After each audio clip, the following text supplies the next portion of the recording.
Saya yakin dan percaya sampai ini anggaran turun. Karena Tuhan itu lihat air mata orang miskin. Baik, terima kasih pimpinan dan Pak Menteri dan jajaran yang saya hormati. Pertama-tama kita semua mengetahui bahwa ada kekurangan anggaran ya 15 triliun. Tetapi kalau menurut saya mari kita koreksi diri. Kenapa ini terjadi? Jujur sama diri kita sendiri.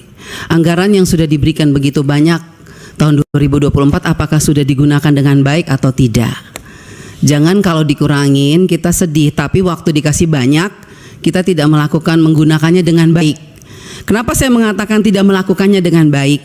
Karena sampai hari ini Pak Menteri berulang kali saya katakan bahwa masih banyak persoalan terhadap realisasi anggaran dan penyerapan anggaran APBN itu ke daerah, baik transfer daerah, itu banyak persoalan. Mau masalah guru, sampai sekarang guru P3K yang sudah lolos P3K sampai sekarang belum dikasih SK. Provinsi NTT belum, mereka belum terima SK. Kedua, guru-guru daerah terpencil masih banyak yang belum terima juga tunjangannya. Ketiga, banyak bangunan-bangunan sekolah yang masih terbengkalai padahal dari 2021 anggarannya. Saya kasih contoh, di Kabupaten Kupang ada 17 sekolah bangunan yang dari 2001 sampai sekarang tidak terselesaikan. Mau lagi, kita lihat lagi. Dana-dana PIP. Nah, makanya kemarin saya mengatakan bahwa kalau KPK memberikan rekomendasi kepada Kemendikbud, harusnya Kemendikbud sadar. Karena apa, kami ini Dewan kami sudah bilang setiap rapat, banyak persoalan, lakukan pengawasan, laporkan kepada kami. Tapi kami tidak pernah didengar. Ya kan? Akhirnya sekarang KPK memberikan rekomendasi, baru seakan-akan Kemendikbud kayak kebakaran jenggot. Bahkan kami anggota pemangku kepentingan mau diatur sama Kemendikbud untuk melakukan verifikasi oleh dinas. Loh, Anda sebagai kementerian mau nggak dilakukan verifikasi sama dinas? Jangan suruh dinas, jangan suruh apa yang kita usulkan harus dilakukan verifikasi oleh dinas. Kita ini lembaga tinggi negara, wakil rakyat. Kita yang menentukan anggaran di Indonesia ini. Bagaimana kepala dinas bisa memverifikasi data yang kita berikan? Anda sebagai kepala kementerian mau nggak diverifikasi sama dinas? Bapak Ibu ini kan orang-orang pintar setahunya saya di Kemendikbud. Orang-orang berpendidikan. Kok bisa salah mengambil kebijakan? Anda mengeluarkan Perseksjen yang dimana poin nomor 3 dikatakan bahwa data yang direkomendasikan sebagaimana dimaksud pada huruf B diverifikasi oleh dinas pendidikan. Loh, kita ini pemangku kepentingan usulkan itu dari Dapodik sekolah.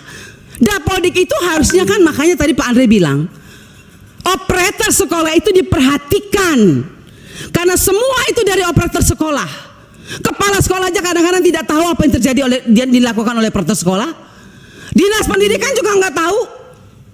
Nah, kementerian juga. Jadi kalau mau lakukan verifikasi, harusnya kementerian melakukan verifikasi terhadap dinas, dinas lakukan verifikasi terhadap kepala sekolah, hasil verifikasi itu baru diberikan kepada kami. Itu jangan dibolak-balik. Bahkan saya minta Bapak Ibu pimpinan, kita ambilkan rekomendasi kepada KPK, periksa apa yang ada di Kemendikbud. Karena ini banyak persoalan, PIP, KIP, dana BOS, banyak hancur ini. Tolong Ibu, saya minta Pak Pimpinan, kita berikan rekomendasi kepada KPK, periksa dari 2021, 2022, 2023.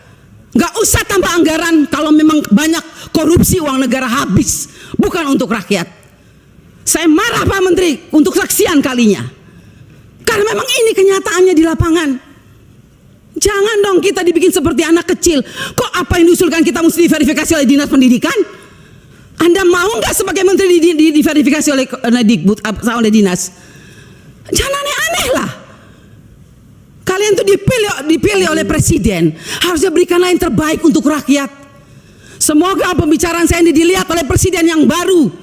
Semoga presiden yang baru memperhatikan kinerja kementerian sekarang ini, memperhatikan eselon-eselon 1 yang sudah ada ini, tidak memberikan solusi kepada negara, hanya membuat persoalan di daerah. Yang tertinggal tetap tertinggal, yang guru menangis tetap menangis. Bicara plafon digital, mana keadilan untuk daerah 3T? Enak daerah-daerah yang sudah ada internetnya diberikan terus, tapi kita yang daerah 3T yang tidak ada internetnya dibiarkan begitu saja. Mana keadilan sosial bagi seluruh rakyat Indonesia, Pak Menteri? Saya sangat kecewa. Kita sudah mau habis masa jabatan. Anda mungkin sebentar lagi habis, atau Anda lanjut, saya tidak tahu. Tapi saya puji Tuhan, Tuhan dan rakyat masih memilih saya kembali. Dan sampai ini, apapun yang terjadi, kita yang terpilih kembali, kita akan tetap memperjuangkan keadilan dan kebenaran untuk kemajuan anak negeri kita. Bukan untuk kita anggota dewan, bukan.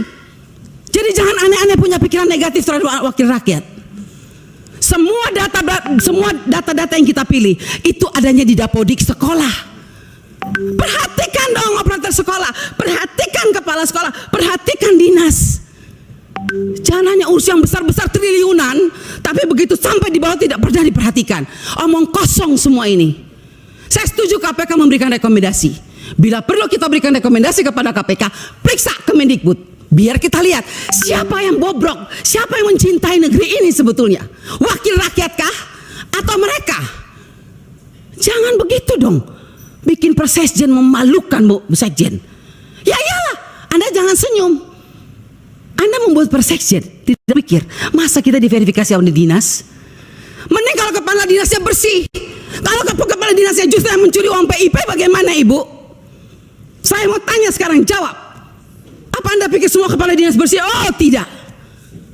Mari kita buktikan. Mau kita turun, kita buktikan, kita tanya, jangan sama kepala dinas, tanya sama penerima PIP.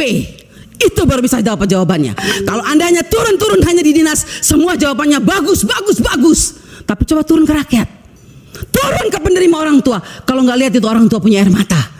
Omong kosong, nama ada, SK ada, uang nol sampai hari ini. Baik. Jadi kalau kita mau bicara soal anggaran, Pak, jangan ditambah. Tuhan juga tidak ingin semua uang negara ini hilang. Saya yakin dan percaya sampai ini anggaran turun, karena Tuhan itu lihat air mata orang miskin.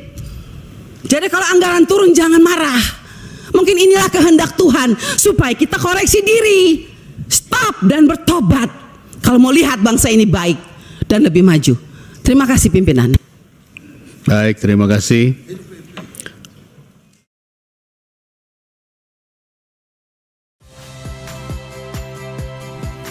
Saya Yasir Neneama. Saksikan program-program Kompas TV melalui siaran digital, pay TV, dan media streaming lainnya. Kompas TV, independen, terpercaya.